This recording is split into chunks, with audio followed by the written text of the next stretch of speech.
Hey everybody, it's Paul from Stretching Canada here in my home and studio.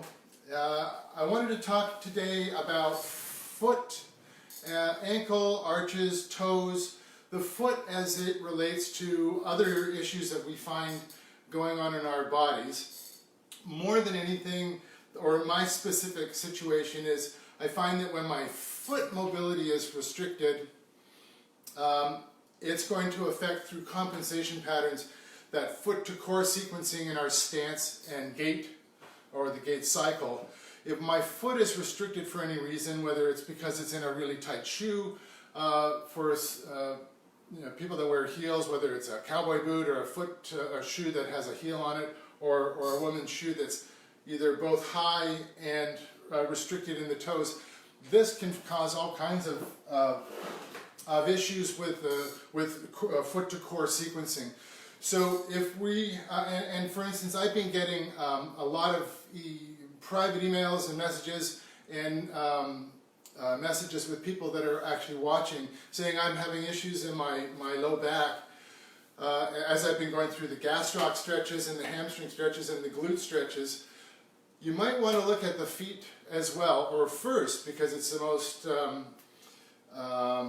it's the easiest part to get at without any kind of strap or a rope or whatever, what have you. Earlier, or rather in an earlier segment, I talked about stretching. I talked about using a ball. I use this Indian the lacrosse ball because it's got a little bit of grip and it doesn't wander away. It doesn't push too hard into the foot. It doesn't collapse like a tennis ball. You know, and there are smaller foam balls that can be, or wooden balls that can be really abrasive when you put your foot on it and you push too hard. So again, I think for $3.99 I bought this at what we have here in Canadian Tire. Any sports store has these. You usually get two for like $6, or so, you know, it's highly affordable. Anyway, I tend to sit when I'm doing this rather than stand because I find that I'm sort of a little less, I have a little less control, but I'll start with working the heel. So I'll go from the posterior calcaneus, or the heel bone, and then slowly work up to the anterior aspect. Then I'll go to the metatarsal heads of each toe and work through while I'm on the floor like this. So I'll start at the heel, anterior heel, metatarsal head, anterior or distal metatarsal head, and I'll go through each of the metatarsal heads, and then eventually I'll get into working along the inside of that arch, and then through the first ray, for the big toe line, first and second toe. So I'm working kind of methodically along here, and then here, and then move over here, and try and get as much of the underside, the flexor muscles of the foot. And just that, taking a few minutes to do just that, can be enough for me to sort of regain a little bit of confidence in my feet as it pertains to how I stand or how I walk, especially if I'm standing and putting a lot of pressure on my big toes or the toes as I'm leaning over a table. But here, let me show you the stretches that I do that we can get into. Oh, hi, Nadia, hi. What was I talking? Oh yeah, I've been saying, I often use a rope or a strap, but the rope, you know, because I have them all over the place, I have them in my home, I have them in the clinic, I actually have one or two in the car. I'll get into the stretches that we worked before. Actually, I have one here, I was doing this earlier. My lovely strap. So I tend to work towards the area that I'm going to stretch or focus on. So in this case, I'm going to work the gastrocs that I did the other day. I'm going to work through the gastrocs first. And so it's just to recap the principles of the stretching. I'm actually doing that agonist contraction, reaching back, and at the end of my range, I'm going to continue to reach back using my anterior tibialis, and then just assist 1, 2, 1, 2, 1, 2. And my assisted touch is quite light. I'm really kind of doing this kind of touch. And the more you pull, the more you'll feel the fascial fibers fight back. That myotatic reflex will kick in a lot sooner, and you'll get a lot less stretch with the harder you pull, the more pressure you apply on your assisted pressure. So very light. And then again, the other day I was talking about working the gastrocs.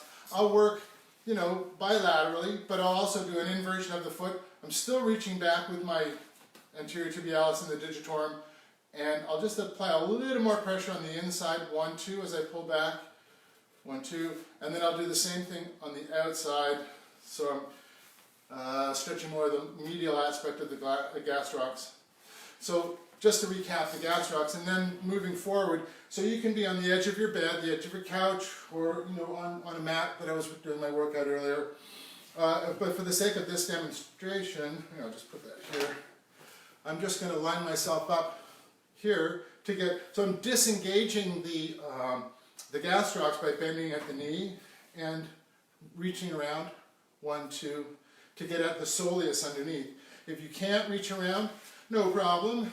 I usually have a dish towel here somewhere or a strap. You can do 1, 2, 1, 2. Hi, Sandra. 1, 2. So same thing applies. I can get that medial and lateral deviation of the foot. So I'll reach around to the outside and 1, 2. Or I can do, I'll put more pressure here, 1, 2. So I'm getting that tibialis posterior muscle more, 1, 2. And the reason I want to do this for sure in this position is because that tibialis anterior comes down and attaches right here, which is where we're going to end up, which is in the toes. And then of course I can do the lateral aspect. So we've gone through gastrocs, soleus, and now let's see, we're going to get into the arches.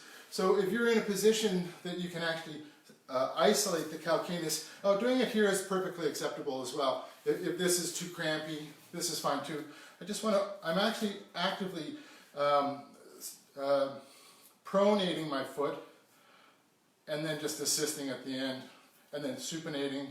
So I'm really getting along this arch here, this upper arch of the foot through the tarsal bones underneath the bones that attach the tibia to the foot. Well, without getting too complicated, you want to mobilize the bones and the joints as much as you can, working down from the ankle, the arches, and into the toes.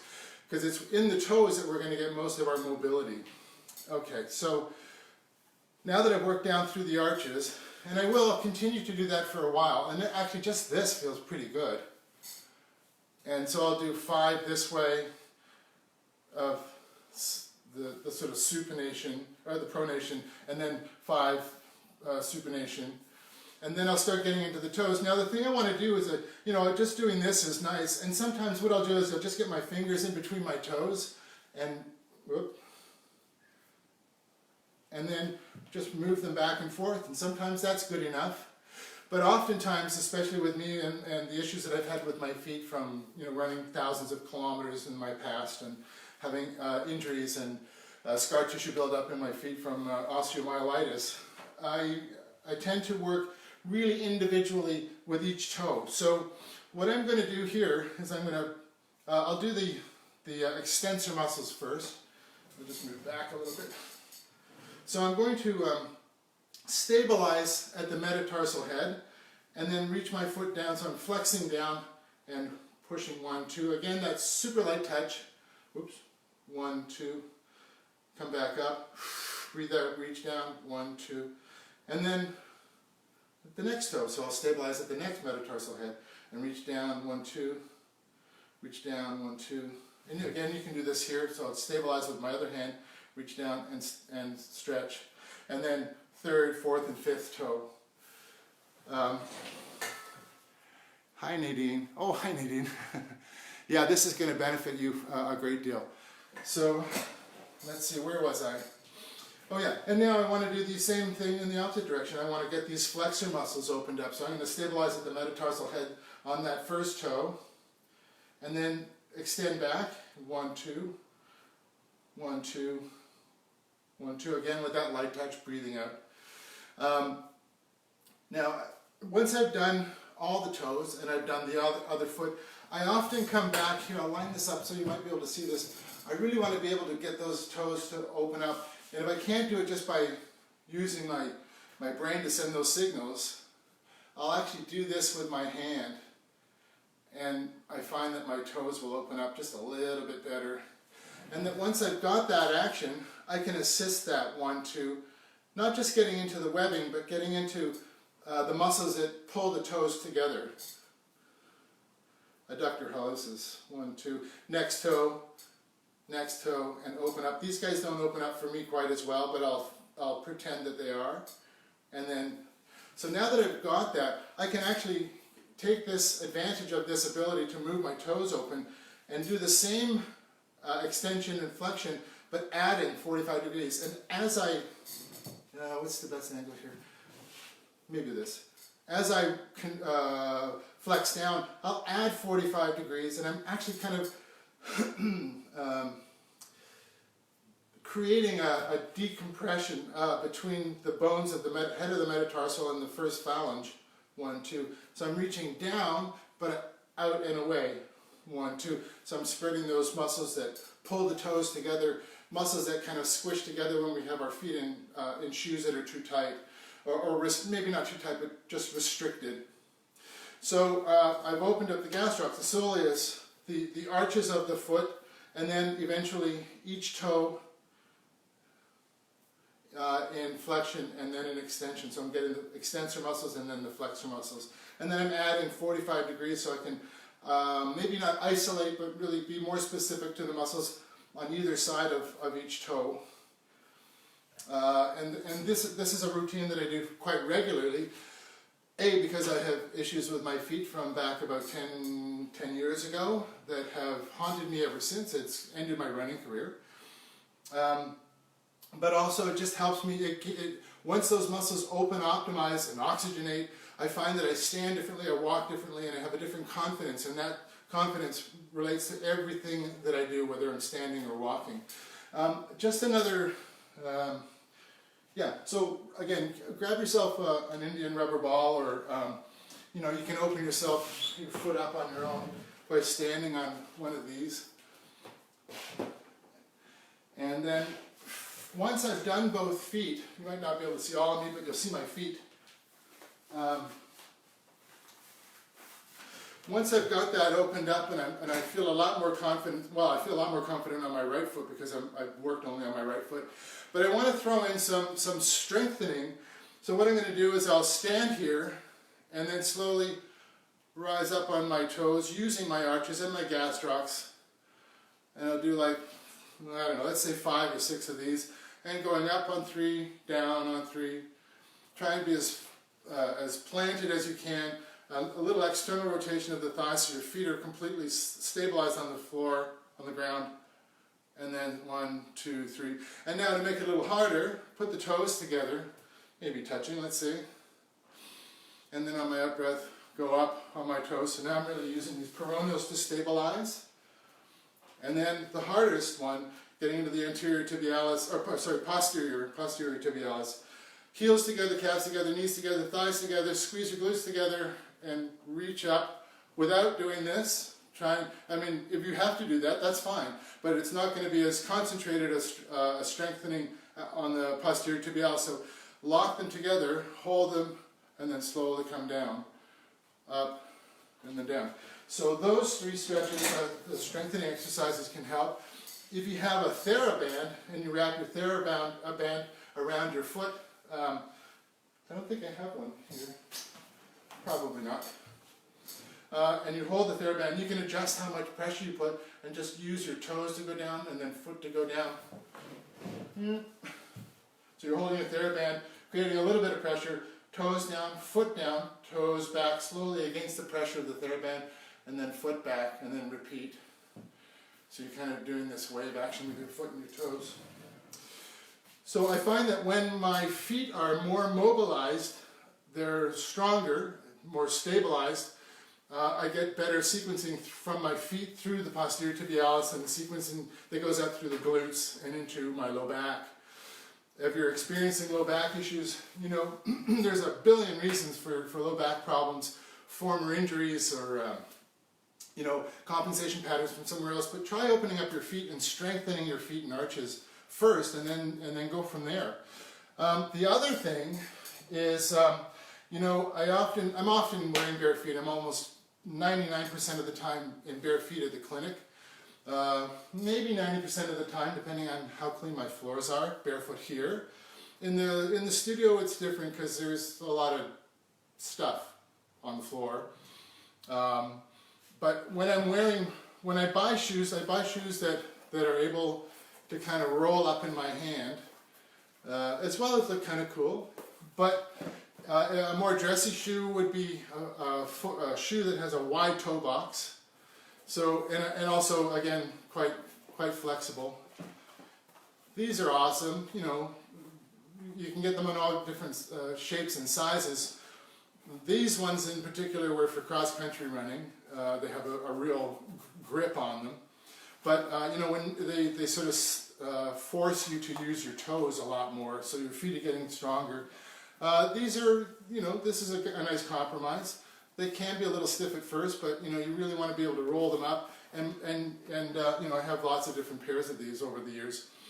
But they're all. I find that if I'm in a shoe, in a dress shoe for any length of time, I find my low back, my glutes, and my hamstrings, my quads, but my low back getting tired when I wear shoes that are, you know, super expensive and super, you know, designy, and they look beautiful, but fashion and practicality never made very good bedfellows, I gotta say.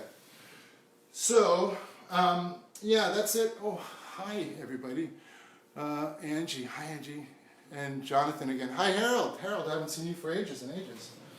Again, if you guys have any questions or concerns or thoughts on, you know, foot and toe and arch and how that pertains to something else that's going on in your body, please feel free to give me a shout at these, especially in these times when A, we've got lots of time on our hands, and B, we've got a lot of time in our heads, and we start to wonder, you know, these tiny concerns that we tend to sort of forget while we're busy can sort of spiral out of control.